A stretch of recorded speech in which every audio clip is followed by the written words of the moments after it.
police found a man's body hanging underneath a bridge. Not floating in the river, not inside a wrecked truck, actually hanging from the bridge itself. And somehow, that wasn't even the craziest part of this story. It all started in 1983 with a man named James. He drank constantly, terrorized his family, and everyone around him knew he had a violent temper. One night, he stumbled home drunk and ripped his wife, Cleo, out of bed because he wanted food. Half asleep, she made him a bowl of soup. James took one bite, then hurled the bowl across the kitchen because it wasn't hot enough. The screaming woke up Cleo's teenage son, who rushed in to protect his mum. James turned on him too, throwing punches until the entire house was in chaos. Then James grabbed a rifle. That's when Cleo's mother, who lived next door, heard the commotion and ran over. She walked into a nightmare. James was waving the rifle around, screaming at everyone. She wrestled it away from him, but James immediately charged at her to get it back. She pulled the trigger. One shot. James collapsed. For the first time in years, the family was finally safe. If they had called 911 right then, this probably would have been ruled self-defense. Instead, everyone panicked. They convinced themselves nobody would believe what had happened. So rather than calling police, they buried James in the backyard. Then someone noticed something else. His truck was still sitting outside. If James had disappeared, the truck couldn't still be there. So they drove it to a nearby river, hoping police would think he'd crashed and drowned. The plan almost worked.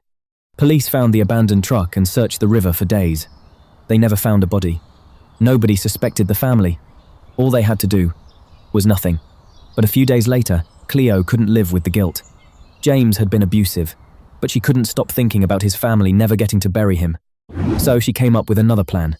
She woke her sons in the middle of the night and made them dig James back up. This time, they'd throw his body from a bridge near the river. Police would find him, assume the truck went into the water, and finally give him a proper burial. It sounded crazy, but somehow, it got even worse. Right before they left, Grandma suddenly realized the rifle she'd used to shoot James was registered in her name. If detectives found the bullet, they could trace it straight back to her. So she grabbed a kitchen knife and tried to cut the bullet out of James's body. She searched. She couldn't find it. Eventually, they gave up, loaded his body into the car, and drove to the bridge anyway.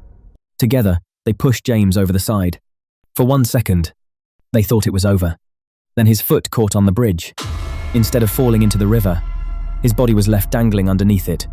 As they desperately tried to figure out how to get him down, headlights appeared. Police.